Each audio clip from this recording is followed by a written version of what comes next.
Hello, welcome to a conversation place number 8. We're joined by Janine Harrington and Theresa Caruana, and they're going to talk to you about their projects that they've got going on and their practices. We might find some commonality between them. So here we go.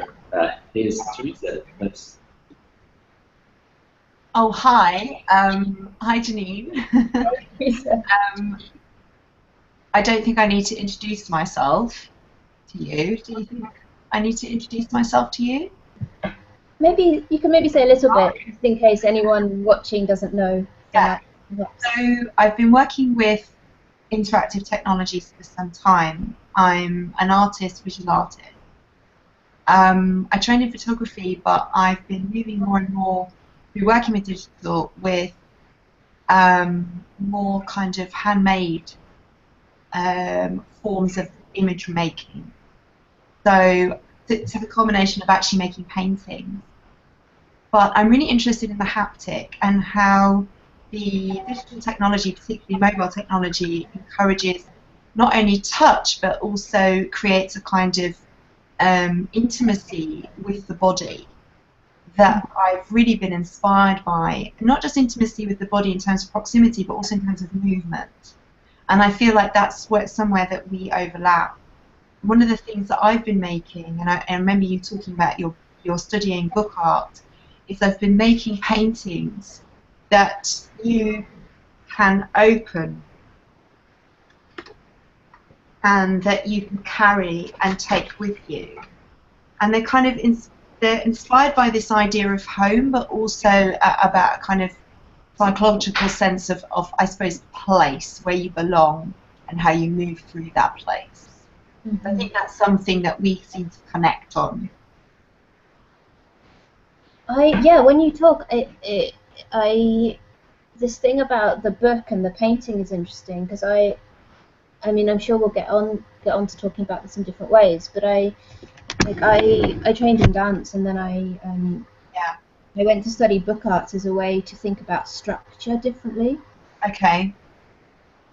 And to think about different ways that content can be put or manipulated through different structures.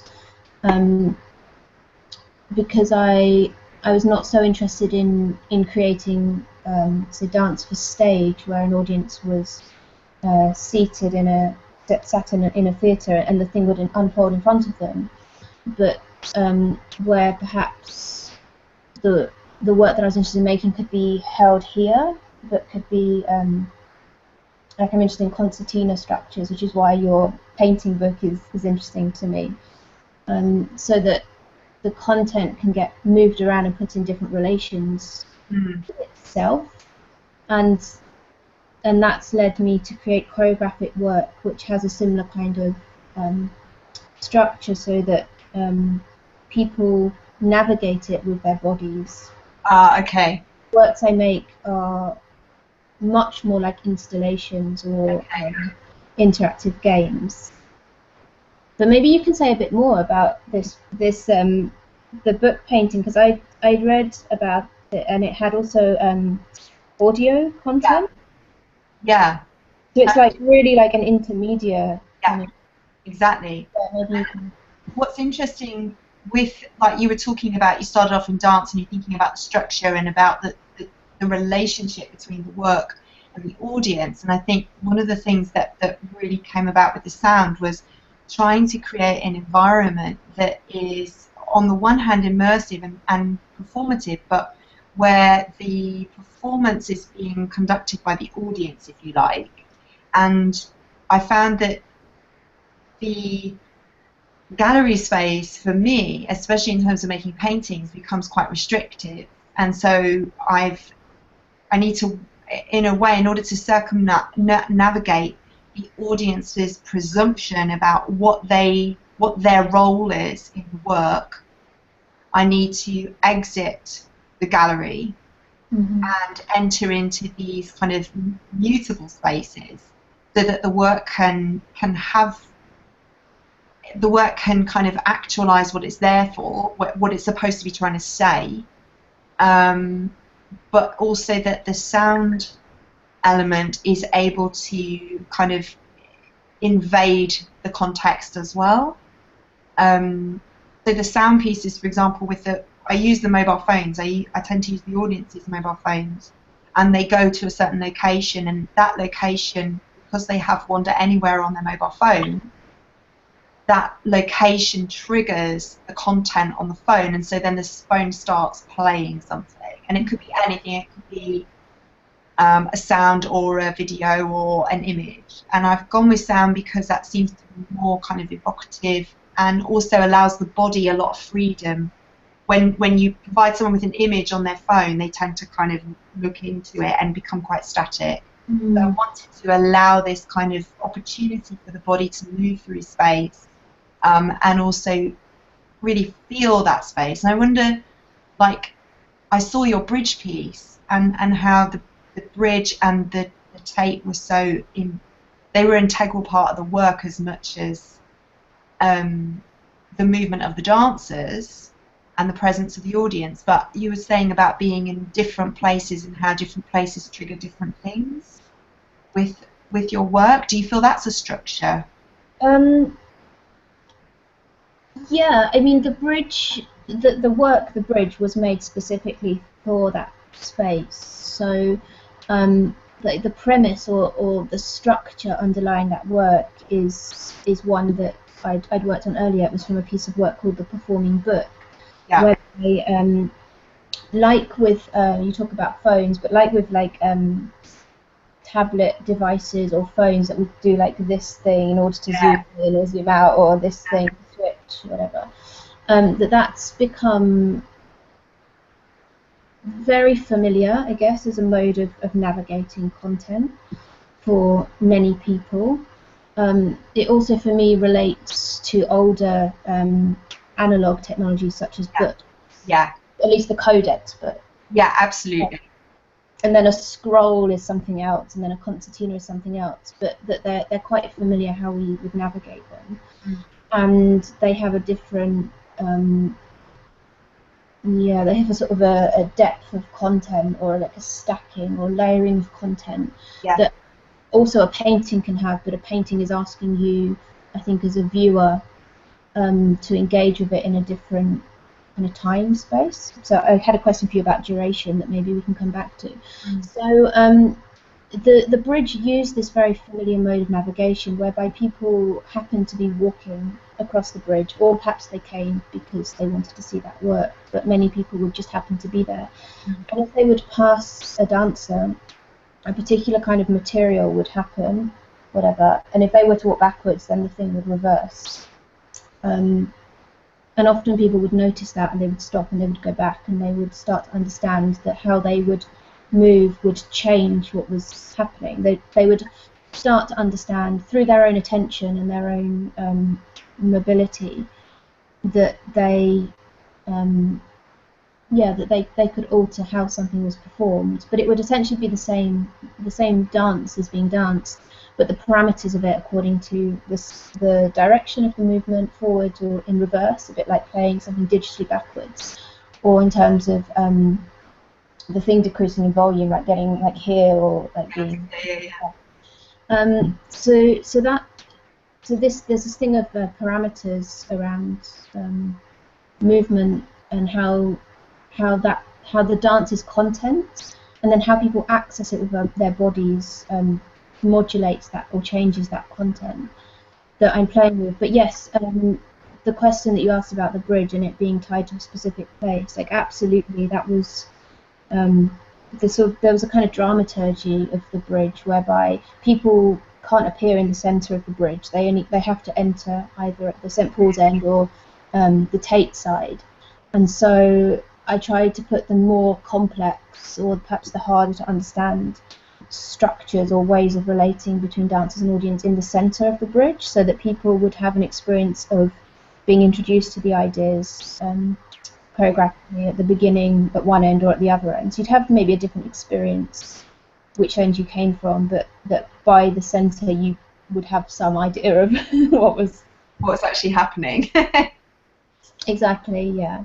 That's an interesting idea of kind of using time and space and kind of introducing the audience and then challenging them, and but also allowing them a doorway in to understanding not just what the work is about, but what their place in the work is about. And I think that's something that's quite interesting between you and I, that first of all, this influence from the codex, like the imagery that I paint is influenced by illuminated manuscripts. Mm-hmm. That style, that very sort of rigid style of kind of representing a space or a person or whatever, is inspired by that. But then also at the same time, this kind of making work with the audience in mind, which is kind of a bit taboo for, you know, it's like, oh, who cares what the audience thinks or whatever. And on the one hand, yes, but it's like the audience sort of activates the work. I think it's so much all about the audience. Mm. For me, it's all about the experience of the audience. Like, they're at the heart of what I make, because it's not an accident that it requires them to be there for something to be enacted. Exactly. And it's not moralistic. It's not, this will improve you, or this, you know, it's really for people. And it's I can imagine that with your work and with the phone, if you don't know what's happening and suddenly something springs up and it starts talking to you, then you don't necessarily know how that's going to unfold, and you have a very different experience of this technology that you use every day for phone and email. It can be quite an unusual, enlivening, refreshing experience. I think there is quite a bit of frustration as well, and what's quite interesting about working within these kinds of contexts outside of the gallery is that it can, as much as it can liberate and open up the work to new audiences and different audiences who have different views and expectations, equally presented with people who have an expectation of what an artwork is, or what a painting is, or what a digital interactive experience is. And sometimes if you don't conform to those things, there's a lot of frustration that happens. But I think at the same time, that frustration isn't necessarily something that I try and remove or resolve. I don't see it necessarily as a problem that needs resolving for myself as someone who's making these things. Sometimes it's not necessarily deliberate, but I accept it. You know, because I think that's part of the process of engaging with a piece of work, is being in that position and being I think more so being aware of not quite knowing what's going on, and having the opportunity to try and work out what's going on, you know. And so these sort of spaces like the theatre or the gallery or whatever, often the audience has an expectation of what their role is and what the work is they're going to see and what they need to do in that. And I think what both you and I seem to be doing is really interrupting those things and kind of as a way of identifying the fundamentals of the practices that we're both interested in. I mean, would you describe yourself, would you say that fundamentally you're exploring dance? Or is it movement, or is it something else? What do you think? I think it's something else, actually. I think one of the materials that I'm working with is dance. Okay. But I think as an artist, I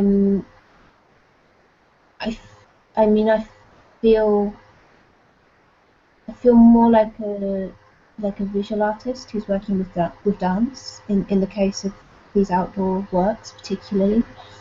And in the gallery works I make, of course I'm from dance, but I'm also within visual arts and fine arts. So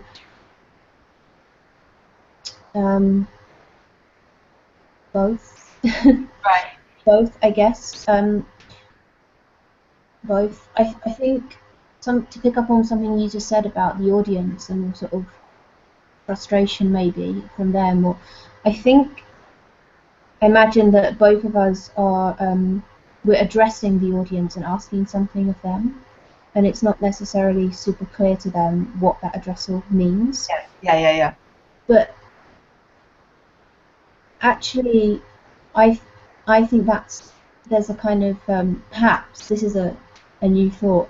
There's a bit of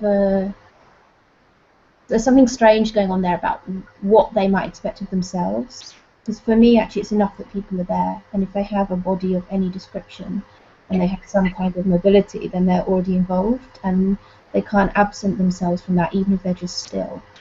You know, and for me, that's fine, and the work doesn't need anything more from them. Yeah, it doesn't need them to do the right thing or the wrong thing. And it's great if they do like the wrong thing. Yeah.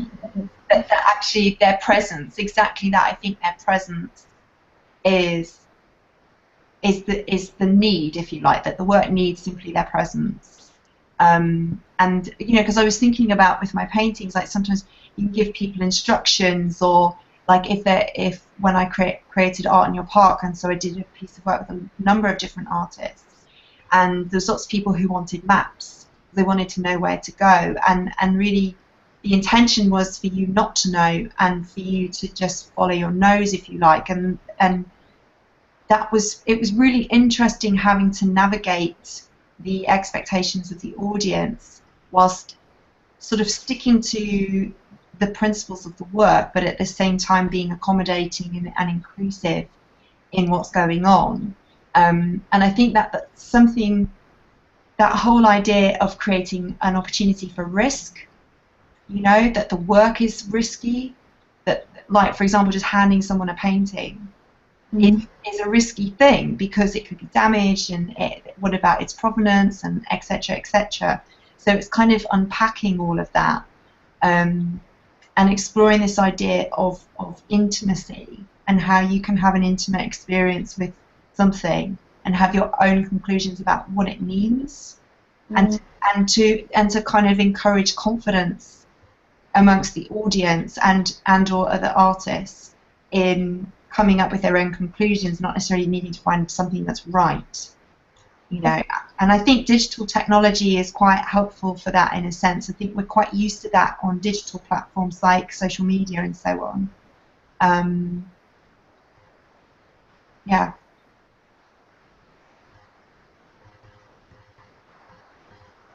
Oh, it's popping up. No, I can't hear him. I can't hear him at all. Hold on.